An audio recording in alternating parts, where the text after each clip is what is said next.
গ্রামে পুকুরে থাকা ভালো, কচুরি পানা কেউ করবেন না মানা, বুঝতে পারছেন? কানা লোকের ফ্যাসিলিটি ভালো। আচ্ছা, আপনারা কোনোদিন শুনেছেন টিভিতে বা খবরে পেপারে বা কোনো নিউজে দেখেছেন যে কোনো কানা ছেলে লরি চাপা, বাস চাপা বা ট্রেনে অ্যাক্সিডেন্ট হয়ে মরেছে? আজ পর্যন্ত দেখেছেন কোনোদিন? কোনো পেপারে পড়েছেন? আর ভালো বিয়ে পাস ছেলে, ভালো ছেলে, কেউ রেলে মাথা দিয়েছে, কেউ অ্যাক্সিডেন্ট হয়েছে, কেউ ধাক্কা মেরেছে, কেউ লরিতে, কেউ বাসে, নাকি বলছেন? আমার কানাই ভালো রে, আমার কানাই ভালো রে, ওরে কানা লোকের ফ্যাসিলিটি কানাই ভালো, আমার কানাই ভালো। আমার ছেলে কটা গো? 99টা। আমার 101টা। মা গান্ধারীর 101টা ছেলে, মানে একটা মেয়ে নাম যা দুঃশলা, নাকি বাবা? আর 99 100টা ছেলে। কার বরে যদি এখনকার মেয়েদের 100টা ছেলে হয়ে এরা বাঁচতে পারবে? হ্যাঁ, এরা বলছে হামারা দো মেরা দো, মানে আমরা স্বামী স্ত্রী দুজনা, আর একটা ছেলে একটা মেয়ে, এর বেশি না, নাকি বলছেন? তাহলে এতেই দেখবেন এক মানুষ কেউ সোজা নাই। আর আগেকার দিনে মায়েরা 60 বস্তা ধানের, কি বলবো, বস্তা 60 কেজি ধানের বস্তা মাজাই করে নিয়ে চলে গিয়েছে। এখনকার মেয়েরা 25 কেজি মিনিকেট চালের বস্তা নিয়ে যেতে পারবে? কিন্তু একটা 3 ভরি নেকলেস গড়িয়ে দেন, তখন ঝুলিয়ে ঝুলিয়ে বেরাবে, নাকি মা? কি গো, তার বেলায় বলতে হবে না, তাতে ভারী না। আমি কি বলিব ভাবের কথা আপনাদের জানা,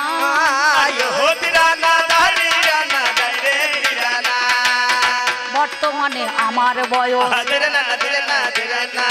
অনেকখানি কম হয়, কিন্তু আমার গান্ধারী যা বয়স হলো এত গাছপালা নাই তো ওরে ভালো। গান্ধারী যা বয়স, গাছপালা কিন্তু একটাও নাই, আছে তবু মা দেবাদিদেব মহাদেবের পূজা করতে, সত্যম শিবম সুন্দরম, শিবের পূজা করে ওই শিবের বরে শতপুত্রের জননী হয়েছিল বাবা। সেই দিনে কি করিল, হাইরে মরি হাই, আপনারা জ্ঞানী জনে জানেন মহাশয়। তাহলে গানটাই আজ কোন পর্বের মধ্যেখানে আমাদেরও হলো, আপনারা বিচার করে বলুন কথা ভালো।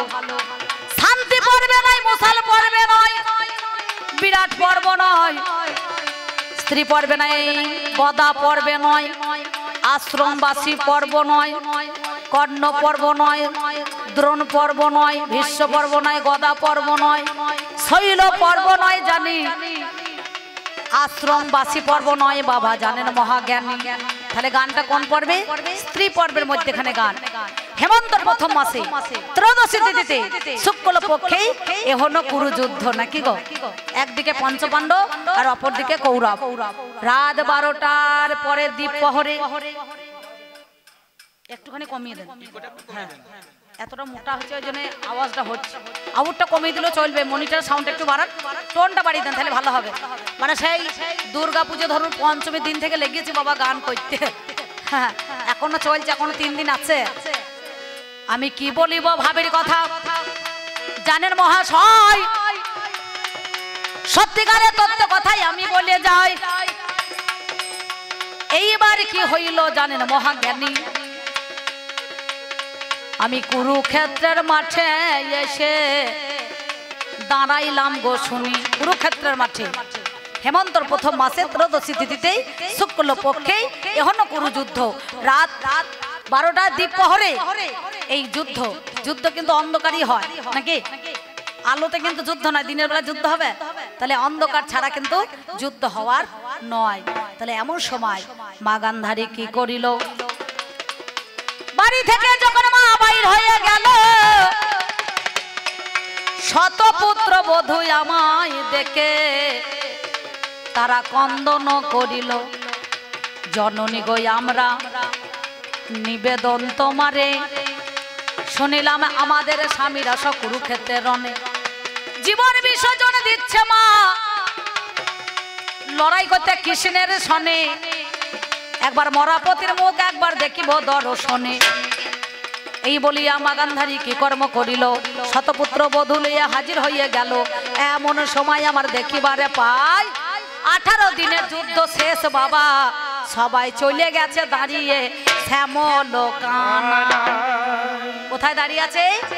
ঈশান কোণে নিম বৃক্ষের ডালের নিচে ওই নিম্নগামিনী হয়ে ভগবান এক কোণে গিয়ে দাঁড়িয়ে আছে। এমন সময় গান্ধারীকে দেখতে পেয়ে কৃষ্ণধন বলছে, মা, অসহ্য অবস্থায় তোমার শতপুত্র মরে গিয়েছে, কিন্তু তুমি বরণ ডালা কেন এনেছো? হাতে মঙ্গল ঘট, তোমার হাতে মশাল, কাকালে মঙ্গল ঘট, হাতে বরণ ডালা। কেন জানেন? আমাদের বর্তমান সমাজে যার শীতের উদ্দেশ্যে যে আমাদের বয়োজ্যেষ্ঠ হয়, যে স্মরণীয় ব্যক্তি হয় তাকে স্মরণ করা যায় নাকি বাবা? যে বরণীয় ব্যক্তি হয় তাকে বরণ করতে হয়। তাহলে আমার ছেলে হচ্ছে দুর্যোধন, আর দুর্যোধনের বউ হচ্ছে ভানুমতি। তাহলে ভানুমতি কৃষ্ণের কে হয়? বিয়ান ঠাকুর না, কি বলছেন? এই ডালাটা তো আমি সাজাই নাই, সাজিয়েছে তোমার ওই বিয়ানরা, বুঝতে পারছেন? কৃষ্ণকে বরণ করবে বলে, বিয়াইকে বরণ করবে বলে তারা বরণ ডালা সাজিয়ে আনলো,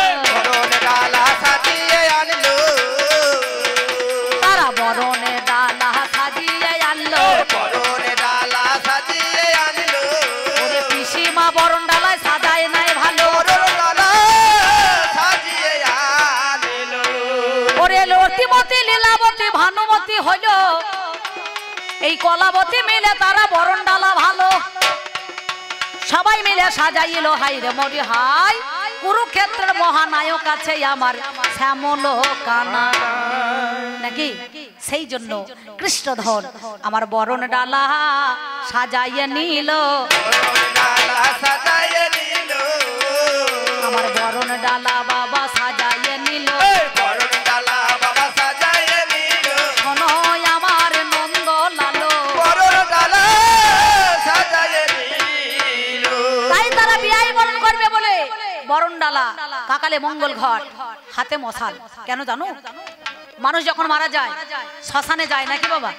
আপনাদের বোলপুরের দিকে সতীঘাটের ওইখানে শ্মশান আছে নাকি বলছেন? সতীঘাট একটা দেখলাম শ্মশান ঘাট লেখা আছে। তার সঙ্গে সঙ্গে মানুষ যখন মারা যায়, যে ব্যক্তি মারা যায় 10 যায় শ্মশানে নিয়ে নাকি, 10 চক্র ভগবান, সেই ভগবানের সাক্ষে তারা কি করে? হোটেলে মাছ মাংস খায়। যতক্ষণ না অস্থি না দিয়েছে, চিতায় পুড়ে ছাই হয়েছে তার লাশ, ততক্ষণ কিন্তু অসহ্য পালন নাই আছে। তাই আমার ছেলেদের চিতা কি পুড়ে ছাই হয়ে গেছে? যতক্ষণ না পুড়ে ছাই হয়েছে, শেষ হয়েছে তারা, ততক্ষণ কিন্তু অসহ্য পালন নাই। তাই এই তো কুরুক্ষেত্রের রণাঙ্গনে রক্তমাখা দেহগুলো সব পড়ে আছে, যতক্ষণ না ছাই হবে ততক্ষণ অসহ্য পালন হবে না বাবা, অসহ্য পালন হবে না বাবা। আমি জানাই কথায় আজ 12টা, অসহ্য পালন হবে না বাবা। এবার আর এক কথায় আমার কাছে, ওরে আর এক কথায় আমার কাছে,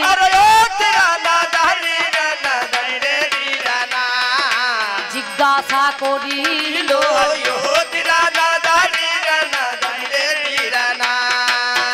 সতীর দেবতাপতি জীবনের সার, পুজিতে এসেছি ভবে চরণ তাহার, সতী নারী যারা হবে প্রতিরক্ষা করে, আমি জানাই কথাই আপনাদের মাঝে আজ আগাগারে। মাগো তুমি বলেছিলে পিসিমা জননী, এই কথাটা বলো মাতা শুনবো কথায় আমি, সতীর দেবতাপতি জীবনের সার, পুজিতে এসেছি ভবে চরণ তাহার, সতী নারী পতি ছাড়া মা বাজবে না তো জানি, আমি তোমার কাছে বলি কথা গো শুনে চলো তুমি। প্রতিজ্ঞা পালনের নাম ধর্ময়রে হইল, এই ধিধাতু মন প্রত্যয় করে ধর্ময়রে বলো, ধরে রাখা নাম ধর্ম বিচার করা চাই, আমার মা জননী গান্ধারী গো বলো তো আমায়, যেদিন তুমি প্রতিজ্ঞা করলে তোমার স্বামী জানি, নয়নের দৃষ্টি ফিরে পাবে গো সহন গুণমণি, সেই দিনে চোখের বাঁধন মা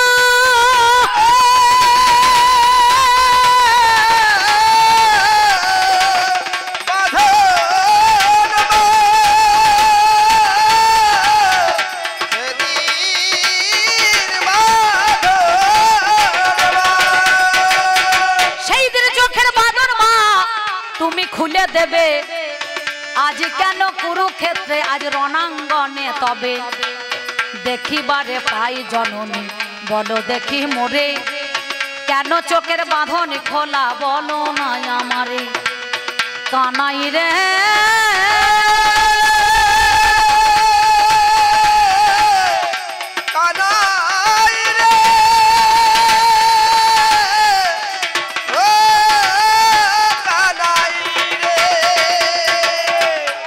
চোখের বাঁধন কেন আমার খোলা গেল আপনারা জ্ঞানী জনে আজ জানান কথা ভালো দেবতাকে পরিক্রম করে 7 পাকে ঘোরে সবাই জানেন মহাশয় আজ কুরুক্ষেত্রের মহানায়ক কৃষ্ণধন রয় তাই আমি যখন তোমার কাছে চলে এলাম ধন আমার কাছে দাঁড়িয়ে আছে কৃষ্ণ জনার্দন ভগবান যদি আমার সেইখানেতে থাকে আর কি মায়া পদ্মায় আমার চোখের মধ্যে রাখে মায়া পদ্মা তখন আমার অমনি খুলে গেল এই জ্ঞানের পদ্মায় অমনি তখন উদয় হলো ভালো যে কাপড় কানি বস্তু আমি চোখের মধ্যে নিয়েছি কেন আমরা সৌর জগতে বাস করি সপ্তদ্বার পরিহরি বৈঠলো শ্রীহরি 7টা দ্বারকে ভেদ করে গোবিন্দ থাকে কোথায় সহস্রের মধ্যেখানে তাহলে মাকে যারা দর্শন করবে তারা কি কানা সাজবে নাকি হ্যাঁ তাহলে ভগবানকে দেখতে গেলে মায়া পদ্মা থাকবে না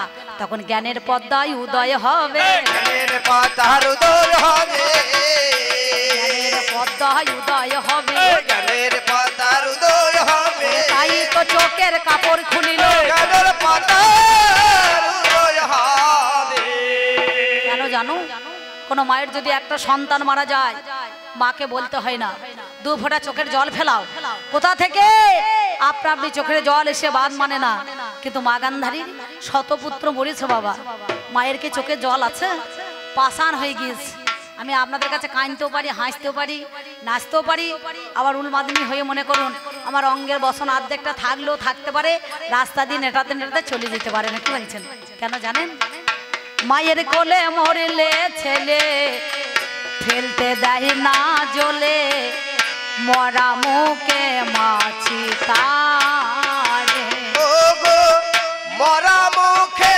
মাছি তারে গো মরা মুখে মাছি তারে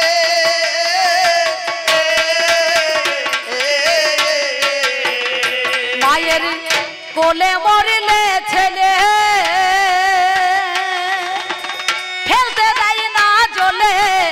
মরা মুখে মাছি তারে গো মরা মুখে মাছি তারে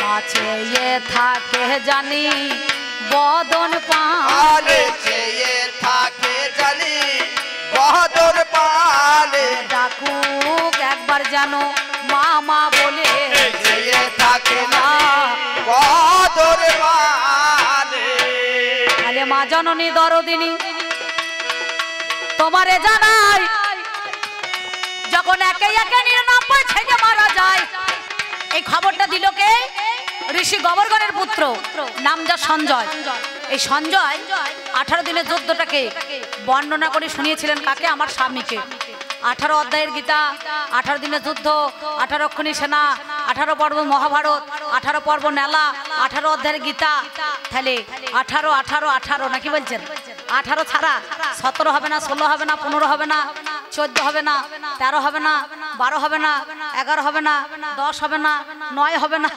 8 হবে না 7 হবে না 6 হবে না 5 হবে না 4 হবে না 3 হবে না বাবা 2 হবে না আর 1 হবে না তাহলে 18 দিনের যুদ্ধ মহাভারতের মধ্যখানে আমাদের কিন্তু লেগেছে 2 জনার মধ্যখানে নাকি বলছেন তাহলে এই যুদ্ধের মূলে আমার ছেলেরা নয় এই যুদ্ধের মূলে হচ্ছে তুমি 11 অক্ষণী সেনা দিতে চেয়েছিল কাদেরকে দুর্যোধনকে আর 7 অক্ষণী কাদেরকে দিল পঞ্চ পাণ্ডবদেরকে আর গোবিন্দ নিজে তাদের হয়ে দাঁড়াইলো কোটি বাঞ্ছা করে জীব যদি নাম সংকীর্তন তথাপিও না মেলে বোজের বোজেন্দ্র নন্দন 5টা ভাব আছে সখ্য দাস্য শান্ত বাৎসল্য মধুর নাকি বলছেন একটা সক্ষভাবে কারা পেয়েছিল? যিনি ভগবানকে পেয়েছেন সখা রূপে, বন্ধু রূপে, যিনি অর্জুন। হনুমান পেয়েছিল দাস, অর্থাৎ ভগবানের দাস রূপের ভক্ত হয়ে। কি বলছেন? শান্ত ভাবে কে পেয়েছিল? সাধু ঋষি মণিগণ যারা, তারা শান্ত ভাবের ভাব। মধুর ভাব কাদের? ব্রজ গোপীরা, রাধা রানীরা, এদের হচ্ছে মধুর ভাব। আর বাৎসল্য ভাবকার? মা যশোদা, পিতা নন্দ কৃষ্ণের জন্য কেঁদে কেঁদে অন্ধ। একটা গান বেরিয়েছে না, দেখছেন না? মাঝে মাঝে সব কীর্তনীয়রা গাইছে না, তুমি নন্দ দুলাল ব্রজের গোপাল, মা যশোদার নয়ন মনি, তুমি নন্দ দুলাল ব্রজের গোপাল, মা যশোদার নয়ন মনি। তুমি নন্দ দুলাল ব্রজের গোপাল, মা যশোদার নয়ন মনি। তুমি যদি মার ভেঙে যায়, চোখ মিলে সে জনতা তুমি যদি মার ভেঙে যায়, চোখ মেলে সে জনতা করুণা করা পড়বে ধরা, আর করুণা করা পড়বে ধরা। চুরি করে খায় মাখন ননি, তুমি নন্দ দুলাল ব্রজের গোপাল, মা যশোদার নয়ন মনি। তুমি নন্দ দুলাল ব্রজের গোপাল, মা যশোদার নয়ন মনি। খেলবে না এই খেলায় আর, ফিরবে না এই বেলায় আর। খেলবে নয়ে খেলায়, ফিরবে নয়ে বেলায়। মা যশোদার নয়ন মনি, আর মা যশোদার নয়ন মনি, চুরি করে খায় মাখন ননি। তুমি নন্দ দুলাল ব্রজের গোপাল, মা যশোদার নয়ন মনি। তুমি নন্দ দুলাল ব্রজের গোপাল, মা যশোদার নয়ন মনি। মা যশোদা বাৎসল্য ভাবেই গোপালে কোলে নিল। তিনটে কথা তোমার কাছে আমার বলা হলো, আর একটা কথা বাবাই আমার কাছে গায়। আমার বাবা সুবল রাজা কি কর্ম করায়, আমার নাকি ছাগলের পাটা। কত বড় ঠেটা লোক দেখেছেন? এর লজ্জা শরম আছে? আমাকে এদিকে সম্পর্কে বলছে পিসিমা, বাবার বোন পিসি ভাত কাপড় দিয়ে পুষি, আর মায়ের বোন মাসি কাদায় ফেলে থাসি নাকি গো। আমি এক সস্তা ওর মায়ুই মা, এক সস্তা আমি বিয়াইয়ের মা, মানে ওরও মা। একদিকে আমি পিসিমা, আবার ও একদিকে বউ দিদি। আচ্ছা চিন্তা করুন। আস্তে 1 মিনিট, শুধু কবি গান মহাভারতে পাতা হয় না, আপনারা বিচার করুন। আমি যদি আপনার মনে করুন কাকাকে, ধরুন একটা বন্ধু পাতিস, কিংবা যে কোনো বান্ধবী হোক, আচ্ছা বন্ধুর বউকে কি বলা যায়? আস্তে দেখবেন, সত্যি কথা বলি, বন্ধুর বউকে বউ বলা যাবে? হ্যাঁ বলা যাবে? তাহলে কানে চড়ি ধুলো বার করে দেবে। বন্ধুর বোনকে বোন বলা হবে, তার মাকে মা বলা যাবে, দাদাকে দাদা বলা যাবে, বৌদিকে বৌদি বলা যাবে, কিন্তু ওই বউকে কখনো বউ বলা হবে না। হবে? নাহলে ধনঞ্জয় মারা করে দেবে, বুঝতে পেরেছো? হ্যাঁ আচ্ছা, আমার ছেলের শিষ্য গুরুদেব হচ্ছে কে না, ওর দাদা হচ্ছে বলরাম নাকি? কার শিষ্য? দুর্যোধনের। দুর্যোধনের গুরু হচ্ছে কে? বলরাম। আর বলরামের শিষ্য হচ্ছে কে? দুর্যোধন নাকি বাবা? তাহলে আমি এসে কি বলবো আমাকে? এ হচ্ছে গুরু। যাদের বাড়িতে গুরু আসে দেখবে সবারই গুরু বাবা হয় নাকি গো? হয় না? না এ গুরু বাবা বলবে, ছেলে গুরু বাবা বলবে, ও দাদা বাবা বলবে নাকি? বলে কি বলে? প্রণাম গুরুদেব, ভালো আছেন কি গুরু বাবা নাকি গো? হ্যাঁ তাহলে সে কেমন করে তোমার ওই ওর সঙ্গে সম্পর্কটা টেনে ধরলে তো হবে না নাকি? কৃষ্ণের যদি আমি পিসিমা হই, তাহলে ও যদি দাদা হয়, এর যদি ভাই হয়, তাহলে ওর আমি পিসিমা, ওরও আমি মায়ুমা। তাহলে বৌদিটা আবার আলাদা করে কি জন্য ধরছ? হ্যাঁ ঠেটা ছেলেও সবাইকে মনে করছে, বুঝতে পারছেন, বৌদি ভাবছে নাকি গো? কোথা করিমপুর আর কোথা করিনাকাপুর এক হচ্ছে। তা বলছে বাবারে আমাকে নাকি পাঁটার সঙ্গে বিয়ে দিয়েছে। আচ্ছা আমার না মা গো, তোমরা চুপ করো, গোলমাল করো না, কি হয় দেখো। সঙ্গে সঙ্গে মেয়ে ছেলে যেখানে গোলমাল সেইখানে। আমার পাঁটার সঙ্গে বিয়ে হয়েছে নাকি? আর তোর মায়ের কি খাসির সঙ্গে হয়েছে নাকি রে? হ্যাঁ, তোর মাকে একবার শুধিয়ে দেখ গা তো। পাঁটা ছাড়া এই জগৎটা চলবে না। কামরূপী পাঁঠা, যে দেহে কাম নাই সে দেহের কোনো রতির প্রয়োজন নাই। যে দেহে রতি আছে সেই দেহে কাম আছে, আর যে দেহে কাম নাই সে দেহের রতিরও দরকার নাই, নাকি বাবা? আচ্ছা কি বলছেন? এই কালকে যেখানে আমার গান ছিল জলুন কোথায় ওটা, জালপাড়া নাকি? জালপাড়া। তো একটা মেয়ে ছেলে বলছে দিদি এ বছরে যা মেয়ে ছেলের বিয়ে হইলো গো, বেটা ছেলের বিয়ে কম। বুঝতে পারছি, আমাকে বলছে এ বছরে যা মেয়ে ছেলের বিয়ে হইলো গো দিদি, কি বলবো, অম্বিকা দি কবি গান করতে এসেছেন আমাদের গ্রামে, বড় গ্রাম, মেয়ে ছেলের বিয়ে বেশি হইলো আর বেটা ছেলের বিয়ে কম হয়ে গেল। আমি বলছি শুনুন, আচ্ছা বিয়েটা হইলো কার সঙ্গে? বেটা ছেলের সঙ্গে হয়েছে না মেয়ে ছেলের সঙ্গে হয়েছে? ও তখন বলছে তাও তো বটে, আমরা যতগুলো মেয়ে ছেলের বিয়ে হয়েছে ততগুলো বেটা ছেলের বিয়ে হয়েছে, কিন্তু বেটা ছেলের সঙ্গে মেয়ে ছেলে বিয়ে হয়েছে, কিন্তু বেটা ছেলের সঙ্গে তার হিজড়ের বিয়ে হয় না। কি বলছেন? আপনাদের বোলপুরে বাজারে মেলা তালি দিয়ে পয়সা আদায় করে না বাবা স্টেশনে, তো দেখা যায় তাহলে মাঝে মাঝে তাদের সঙ্গে তার বিয়ে হয় না। তা বলছে তাও তো বটে, আর শুধু ছেলে মেয়ের বিয়ে হয় না, বিয়ে কামের সঙ্গে রতির হয় নাকি? তাহলে আমার বিয়েটা ছাগলের পাঁঠা, ছাগল, ছাগল, ছাগল, এই গয়লার ছানাটা পাঁঠা সেজে, গয়লার ছানাটা পাঁঠা সেজেছে, এই গয়লার ছানাটা পাঁঠা সেজেছে, গয়লার ছানাটা পাঁঠা সেজেছে। ধর্মকে যাচাই করার জন্য স্বয়ং ধর্মরাজ আমার বাবা তো ভালোই করেছে, ভালো পাত্রের হাতে আমার তুলে দিয়েছে, না কি বলছেন? ছাগল, ছাগল, ছাগল, ছাগল, ছাগল, এটা তো ঘোষের ছেলে গো, ছাগল। এই তো পাঁটা সেজেছে, ধিদা তো মনে পড়তে করে ধর্ম ধরে রাখার নাম ধর্ম। ধর্মকে যাচাই করার জন্য সেদিন ধর্মরাজ পাঁটা রূপ ধারণ করে এসেছিলেন দরজায়, বলে সুবল রাজা কতটুকু তার ধর্মটাকে রাখতে পারে। রাস্তায় চলতে গেলে অ্যাক্সিডেন্ট হতেই পারে, ড্রাইভার গাড়ি চালাতে গেলে অ্যাক্সিডেন্ট হয়, মানুষ মাত্র ভুল হয় না বাবা? তা আমার বাবা দেখছে রাজকার্যে ব্যস্ত, গান্ধারী তখন মায়ের কাপড়টা পরিয়ে বলছে আপনারা মায়ের কাপড় পরিয়েন না। তাতে তোর কি হয়েছে, তোর বাবার কি হয়েছে, বেশ করবে পড়বে। সঙ্গে সঙ্গে বলছে আপনারা কেন পড়বেন না, তোরা এইবার ধরুন। ওই সঙ্গে সঙ্গে গান্ধারী ওর মায়ের কাপড় পরে সিংহাসনের মধ্যেখানে গিয়ে বসে পড়েছে। আমার বাবা তো রাজার ছেলের সঙ্গে আমার বিয়ে দেবে, আমাকে কেমন লাগছে দেখি, মায়ের কাপড় মেয়ে পরতেই পারে, আর যেই মাথায় ঘোমটা দিয়ে দাঁড়িয়ে আছে, আর আমার বাবা সুবল রাজা ইতি অবসরে চলে এসেছে, মেয়ের আঁচলটা ধরে টেনেছে, বাবাও তাকিয়েছে মেয়েও তাকিয়েছে, দুজনে লজ্জা পড়ে গিয়েছে। সর্বনাশ, আমার গান্ধারী এত বড় হয়ে গেছে আমি তো জানি না। কাল সকালবেলায় উঠে প্রভাতে যার মুখ দেখবো তার সঙ্গে কন্যার বিবাহ দেব, সঙ্গে কন্যার বিবাহ দেব,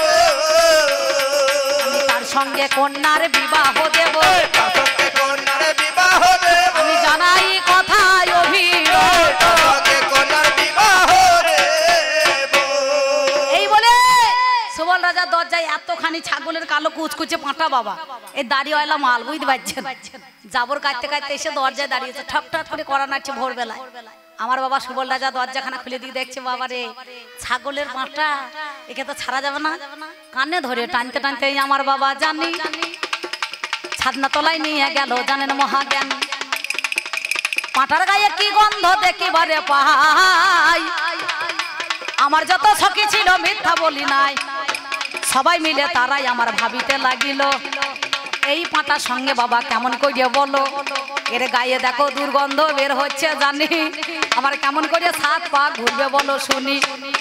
কতগুলা সখী মিলে সবাই মিলে ভাই ওই কালো সর্ষের দানা পাঁটার ডান কানে ভরিয়ে দিল, হাই যেন আপনারা আবার সর্ষে কানে ভরিয়ে দিয়েন না, তাহলে বিপদ হয়ে যাবে, নাকি বলছেন? ওই পাঁটার কানে কতগুলা কালো সর্ষের দানা যেই ভরি দিয়েছে, আর সাত পা ঘোরার আগে পাঁটা প্যা প্যা প্যা প্যা করতে করতে কাচাতে কাচাতে একবার মরিয়েছে।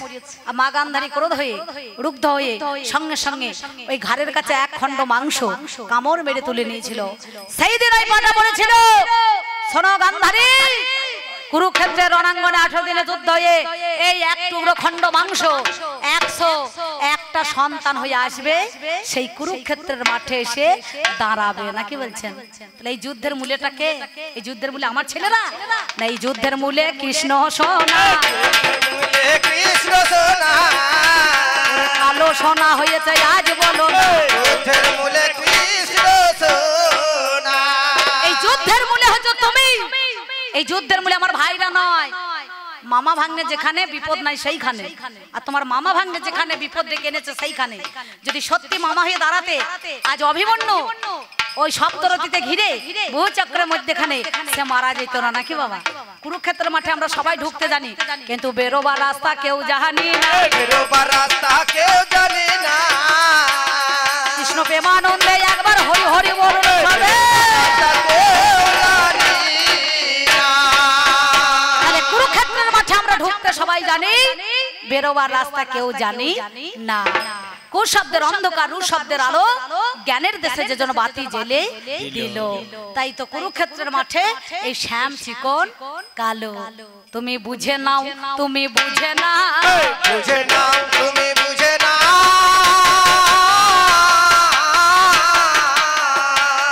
ওরে আমার কাছে কথা, বুঝে নাও, তুমি বুঝে না। এই যুদ্ধের মূলে হচ্ছে তুমি। বরণ ডালা কেন? বরণীয় ব্যক্তিকে বরণ করার জন্য বরণ ডালা।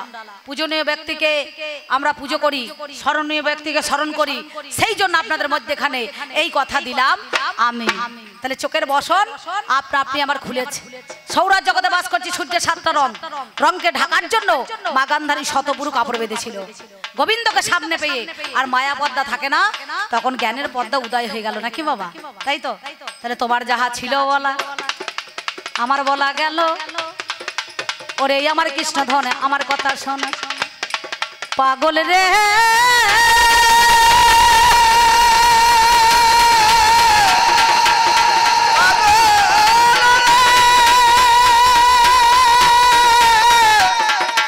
ওরে পাগল রে, শোনো দিয়ে মন, তোমার কাছে বলি কথা মনের নিবেদন। কি বলিব কৃষ্ণ ধনে শুনে চলো তুমি, কথা শুনে মনে ব্যথা পাবে না কো জানি, সত্যিকারে তত্ত্ব কথা আমি বলে যাই। তোমার কাছে বলি কথা শোনো সমদায়, ওরে আমার কৃষ্ণ ধনে শোনো কথা কানে, আমি সন্নিকটে বলি কথা তোমার যতনে। আচ্ছা বলো কৃষ্ণ, তোমাকে আমার জিজ্ঞাসা নয়, তোমাকে আমার প্রশ্ন নয়, তোমার কাছে আমি জানতে চাই। ভাই ভাই ঠাই ঠাই 12 বছর পরে ভাইকে যদি কেউ ধরে মারে, ভাই হয়ে দেখবে না, নাকি বাবা? সে আবার ভাইয়ের হয়ে লাঠি ধরবে। আচ্ছা বলো, এই কুরুক্ষেত্রের মাঠে একদিকে পঞ্চপাণ্ডব আর একদিকে কৌরব, তাহলে এরা ভাই ভাই যুদ্ধ লেগেছে, এদের যুদ্ধ মিটে যাবে 12 বছর পরেও, নাকি? বা 18 দিনের যুদ্ধ মিটে যাবে। কিন্তু তোমার কিসের লাভ? কোন লাভের আশায় তুমি এখানে যোগদান করেছো? কতটুকু লাভ হলে লাভের আশা রয় না, আর কতটুকু লোকসান হলে লোকসানের ভয় থাকে না? বলো, তুমি তৃতীয় ব্যক্তি হয়ে মধ্যখানে কেন ন্যাজ নহরাইছো? সেখানে কেন লেজ নড়াইছো? আজ থেকে মনে করুন 20 বছর কি 25 বছর কি 30 বছর এই মানে তো বোলপুর শহরটা তো সাজানো গোছানো ছিল না, ছিল কি? হ্যাঁ ছিল না। এখন যত দিন দিন মানুষ হচ্ছে ভালো, চাকরিম্যান যারা ভালো তারা উন্নত করছে, বিশ্বভারতীর জন্য চিন্তা করে দেখুন বাইরেকার মানুষ আসছে, তাই না? শান্তিনিকেতন আমি আপনাদের মেলায় বহুবার গান করেছি, শুরু হলে ওই পাড়াতে একবার করে গিয়েছি। তেমন সময় আগেকার দিনে মাঠে দেখবেন ওই এখনকার ট্রাক্টর হয়েছে, তখন কিন্তু নাঙ্গল নিয়ে যেত, বাবা যেত না। মাঠে আগেকার এখন যেটা টিফিন হয়েছে সেটা জল খাবার যেত মাঠে, নাকি বলছেন?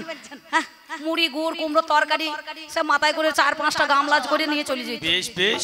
দিয়ে ছোট বড়া ছেলেকে এই কৃষ্ণর মতো কালো কুচকুচে রং, বুঝতে পারছেন? বাবা বলছে রে মদন, আমি তো মাঠে নাঙ্গল নিয়ে চললাম, তা তুই এক কাজ করবে, জামুনের মাঠে আমার 3 বিঘে একটা জমি আছে, সেইটা চষবো, তুই যেন একটু মাঠে জল খাবারটা নিয়ে চলে যাস। ছেলে দেখছি কি করে স্কুল যাব, আবার মাঠে জল খাবার নিয়ে যেতে হবে, তো যাই। তার সঙ্গে সঙ্গে 3টে বাটি করে মুড়ি নিয়ে গিয়েছে, যে আমিও 4টি খাবো, খাইয়ে বাবাকে দেবো, দিয়ে স্কুল চলে যাবো ওই রাস্তা দিয়ে। এবার 3 বাটি মুড়ি নিয়ে গিয়েছে। এবার যেই মুড়িটা দেখেছে আর 3টে মদা কুকুর, বুঝতে পারছেন, কালো কুচকুচে, 2টো লেজ আছে আর একটা লেজ নাই, লেজ নাই বেরিয়ে সামান্য একটুখানি আছে। এবার করেছে কি, ও ভদ্রলোক মুড়ি জামবাটিটা বের করেছে, করার পর গুড় মুড়ি কুমড়ো তরকারি মাখিয়েছে, মাখিয়ে খাওয়ার আগে 3 মুঠো দিয়েছে। এবার 3 জনা মুড়ি পেয়েছে, এরা তখন কু কা করে ল্যাজ নড়াইছে, আর যার ল্যাজ নাই সে তো নড়াইতে পারছে না। তাই ছেলেটা তখন জিজ্ঞাসা করছে, বাবা ওরা নাচানাচি করছে কেন, ল্যাজ নড়েছে কেন? বলছে ওই যে গুড় মুড়ি পেয়েছে, আনন্দ হয়েছে। তা বলছে বেশ ঠিক আছে, তাহলে ওদের যে ল্যাজ আছে ওই জন্য ল্যাজটা নড়ছে, ওরা যে নড়াইছে। বলে হ্যাঁ ওদের আছে নড়ছে। বলে এর কি নড়ছে? বলে ও বুঝতে পারছিস না, ওরও ল্যাজ আছে তবে সামনে নাই, ওর ভিতরে ভিতরে নড়াচড়া করছে, ভিতরে ভিতরে নড়াচড়া করছে, ওর ভিতরে ভিতরে নড়াচড়া করছে, ভিতরে ভিতরে নড়াচড়া করছে। তাই পরের হয়ে ভিতরে ভিতরে ল্যাজ নড়ানো কি দরকার তোমার? এই যুদ্ধের মূল্য কে? এই যুদ্ধের মূল্য তুমিই তো লাগাইতে এসেছো লেটা। আমার ছেলে বলেছিল, মা মাটি মানুষকে ভাগ করো না, হাজার মা গঙ্গা পায় না। গোটা চরিত্রটা মহাভারতের পাতায় আমার ছেলে খারাপ আছে। যদি সত্যি খারাপ থাকতো তাহলে কর্ণকে অঙ্গরাজ্যের রাজা করতো না, অঙ্গরাজ্যটাকে দান করতো না, বন্ধুত্ব তার গলায় মালা দিত না, তাকে স্বীকারোক্তি করতো না, তাকে বুকে জড়িয়ে আলিঙ্গন করতো না। সবাই মিলে সুতপুত্র বলে দূর দূর করে তাকে তাড়িয়ে দেওয়ার চেষ্টা করেছিল, করে নাই? তাহলে আমার ছেলের দোষ আছে? তা বলেছিল, বন্ধু ছুঁচের ডগে যতটুকু মাটি উঠবো সেইটুকু নেব, আর বাদ বাকি সব ভাইদের দিয়ে দেব। আর এ মাল সাপের মুখে চুমু, ব্যাঙের গালে চুমু, খেতে খেতে বলছে, সোরা বিয়াই মশাই কি বলছে জানেন? বলছে কি বলছে? সখা বলছে বিনা যুদ্ধে নাই দেবো সূচক্র মেদিনী, ছুঁচের দ্বারা যতটুকু মাটি উঠবে আমার ততটুকু দেওয়া হবে না, ততটুকু দেওয়া হবে না, ততটুকু বাবা দেওয়া হবে না, ততটুকু বাবা দেওয়া হবে না। কেলে শোনা? তাহলে সাপের মুখে চুমু আর ব্যাঙের মুখে চুমু খাচ্ছ কেন? একে বলছে চুরি করো আর গৃহস্থকে বলছে তুমি বামাল সামাল দাও, নাকি বলছেন? তাহলে তোমার এর মধ্যে লাভটা কি? এই গেল তোমার কথা গো, আর এক কথা কই, কথাই দিয়ে চলো তুমি বলো শোন। এই যে 18 দিনের যুদ্ধে কানাই তুমি জানি বলো, এত সৈন্য সামন্ত, এত হাতি ঘোড়া যে হইল, এত রতি মহারথী গো, কত কিছু রয়। এই 18 দিনে তাদের খাবারটা কে জোগাইছে বলো তো আমার? এই যে কবি গানের দল এনেছে আমার দাদা বাবু বায়না করেছে, উনি আমার কমিটি দাদাদেরকে বলেছে, ওরা তো ভালো লেগেছে, যাক বায়না করেছে, আমাকে কথা দিয়েছে, কথাই তো বায়না। সঙ্গে সঙ্গে ধরুন এবার যার কথার দাম নাই তার বাবারও মনে করুন কোনো ঠিক নাই, নাকি বলছেন? তাহলে চিন্তা করে দেখুন, এই কথাতেই আমাদের বায়না হয়ে গেছে, সুন্দরভাবে আমাদেরকে মনে করুন বায়না করে দিয়েছে। আচ্ছা বলুন, এই যে 18 দিনের যুদ্ধে আমাদের যে আজকে এনেছেন দুটো দল কবি গানের 10-11টা লোক, মোষের দুধে চা খাইয়েছে, বুঝতে পারছেন? মোষের দুধে চা, এখানে মোষের দুধে চা ভালো হয়, তা মোষের দুধে চা খাইয়েছে। তারপরে ধরুন ছেলে গোনা বিড়ি সিগারেট খায়, 4 বান্ডিল দিয়েছে, গরম মুড়ি দিয়েছে, ভাতের ব্যবস্থা করছে। হ্যাঁ, তাহলে চিন্তা করে দেখুন সুন্দরভাবে কত ভালো করে আমাদের মধ্যেখানে দিয়েছে, নাকি দিয়েছে তো? আচ্ছা খাবার তো জুগিয়েছে, আবার মধ্যেখানে সন্ধ্যার আগে একটা কফি দিয়েছে ভালো করে খাইয়ে। তাহলে এরা তো খাবার জোগাড় করেছে, কবি গানটা শুধু শুধু দেয় নাই, খাবার তো দিতে হবে। তাহলে এই যে 18 দিনের যুদ্ধে তোমরা যে যুদ্ধ করছো, আমি তো তখন আসি নাই, তাই খাবারটা জোগাড় করছে কে? সে রাজা করছে না পূজা করছে না মন্ত্রী করছে না কোনো এই ছেলে ছোকরাতে করছে? বলো দেখি আমার কাছে তুমি পেলে শোনা, মরি মরি রে, বলো বলো আমার কাছে তুমি কেনে শোনা। তার খাবার গোনা জোগাইছে গো জানি কোন জোনা, গো তুমি কোন জোনা। এই গেল মোর দুটি কথা, এই গেল মোর দুটি কথা, এই গেল মোর দুটি কথা, এই গেল মোর দুটি কথা, কোন কথা রাজ জোড়া গাছে। এই গেল মোর দুটি কথা। আমি শুনেছি ভগবানের চরণ পেলে মানুষের আর কিছু লাভ হয় না, নাকি বলছেন? নিত্য ধন অনিত্য ধন কোটি বাঞ্ছা করে জীব যদি নাম সংকীর্তন, তথাপিও না মেলে বোঝের বোজেন্দ্র নন্দন। হ্যাঁ, তা সেই বৃন্দাবন পরিত্যাগ করে, মথুরা পরিত্যাগ করে, দ্বারকা পরিত্যাগ করে আজ কুরুক্ষেত্রের মাঠে তুমি চলে এলে। মাঝে মাঝে দেখবেন ছেলেরা বাবার বিয়ে দিয়ে দেবো, দেখবি সৎ মা ঘরে চলে আসবে, তখন জ্বলনটা বুঝতে পারবি। লকডাউনের বাজারে এত খুচরো হয়ে গেছে, ঝমক ঝমক করছে। মেলাতেও 2000 খুচরো থাকে দাদা, এখানেও দেখছি তাই খুচরো একবারে চলে এসেছে। দেখুন মাঝে মাঝে গাইছে, কে আর বাজাবে বাঁশি শ্যাম বোঝে নাই গো, শ্যাম বোঝে না। কে আর বাজাবে বাঁশি শ্যাম বোঝে নাই গো, শ্যাম বোঝে নাই। কে আর বাজাবে বাঁশি শ্যাম বোঝে নাই গো, শ্যাম বোঝে নাই। মনের দুঃখে কাঁদে একা, ওই মনের দুঃখে কাঁদে একা বিনোদিনী রাই গো, শ্যাম বোঝে নাই। কে আর বাজাবে বাঁশি শ্যাম বোঝে নাই গো, শ্যাম বোঝে নাই। কে আর বাজাবে বাঁশি শ্যাম বোঝে নাই গো, শ্যাম বোঝে নাই। বলো বলো কানাই তুমি বলো আমার কাছে, তোমার রাজ্য ভার ছেড়ে দিয়ে এসেছো কাহারো হাতে। আজ 18 দিনের যুদ্ধে তুমি গো যোগ দিতে এলে, তাহলে তোমার রাজ্যটা কে চালাইছে বলো আমায় খুলে। আমি যেমন ধরুন আজকে একটা না কদিন বেরিয়ে এসেছি, মাছবালাকে বলেছি মাছ দিতে, দুধওয়ালাকে বলেছি গোয়ালাকে দুধ দিতে, সবজিওয়ালাকে বলেছি সবজি দিতে, আলা গান করে মাল নিয়ে আসবো, ক্যাশ পেমেন্ট করে দেবো। কি বলছেন? হ্যাঁ, ফোন পে হবে না, কিছুই না, গুগল পে হবে না, ক্যাশ পে হয়ে যাবে না কি গো? ওই বাবুরা ক্যাশ দেবে, তোমাকে এসে ক্যাশ দিয়ে দেবো সঙ্গে সঙ্গে। তাহলে গ্যাসওয়ালা, মাছওয়ালা, দুধওয়ালা, সবজিওয়ালা সবাইকে বলেছি, তেমনি আমার তো একটা দায়িত্ব আছে। কিন্তু তুমি যে ওইখান থেকে চলে এসেছো, তা তোমার রাজ্যটা কে চালাইছে? তোমার তো একটা রাজ্য আছে, তোমার তো একটা সংসার আছে, তার দায় ভারটা তুমি কাকে দিয়ে এসেছো? এই গেল তোমার কথাই, আর বেশি নয়। কথার জবাব আমায় দেখো কথাই দিয়ে যায়, টাকার বেলা সমান সমানে কম বেশি নাই। আমি বেশি কথা বাবা বলবো না রে ভাই, আপনারা জ্ঞানী জনে জানেন মহাজ্ঞানী। তোমার পালা নাও না ধরে কৃষ্ণ ধন তুমি, আমার জননী জন্মভূমি গো।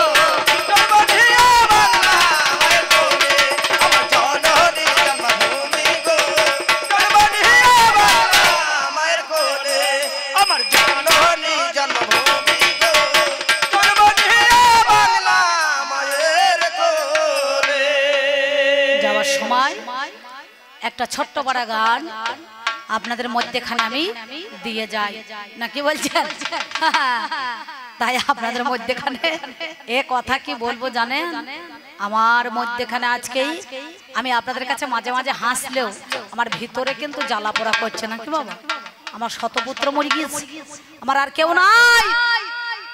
আমি একটা সন্তান চাইতে এসেছি, নিজের ছেলে ডাকলে মা তবে জুড়াবে আমার গা। আমার বংশে বাতি দিতে কেউ নাই, তাই যাওয়ার সময় তোমার কাছে বলছি শোনো। আমি কি বলবো জানেন, আমার এ জীবনের দিনগুলি কেটে গেছে খেলাধুলা রঙ্গ রসে, আমি একা কাঁদি ঘাটে বসে রে, আমি একা কাঁদি ঘাটে বসে রে, আমি একা কাঁদি ঘাটে বসে। এ জীবন দিনগুলি কেটে গেছে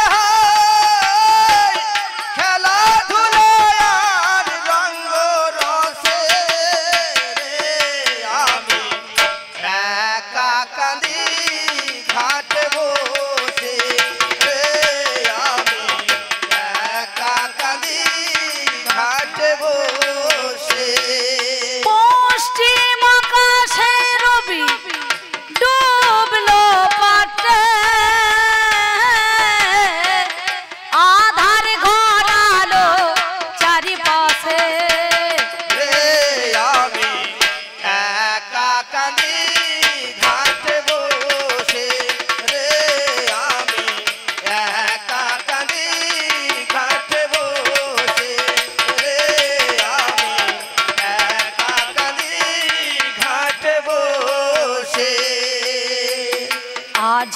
নরাকারে ধরা ধামে পেয়েছি ঠাই এর আগে কোথায় ছিলাম কিছু জানা না নরাকারে ধরা ধামে পেয়েছিলাম ঠাই এর আগে কোথায় ছিল কিছুই জানা নাই কালে আলের আলো দিয়ে ঘেরা দুনিয়া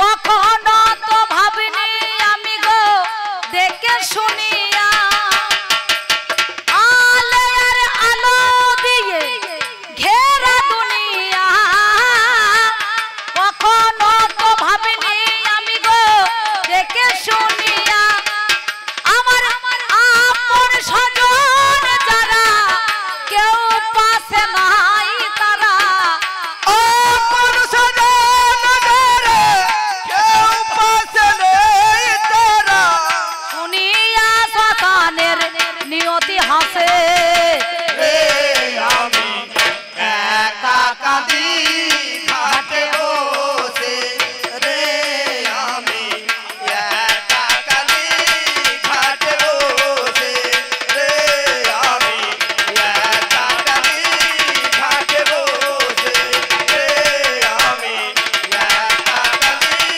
ঘাটে বসে রে আমি একা কাঁদি ঘাটে বসে আজ কি দারুণ বেদনা কেঁদে ওঠে মন সান্ত্বনা দিতে মন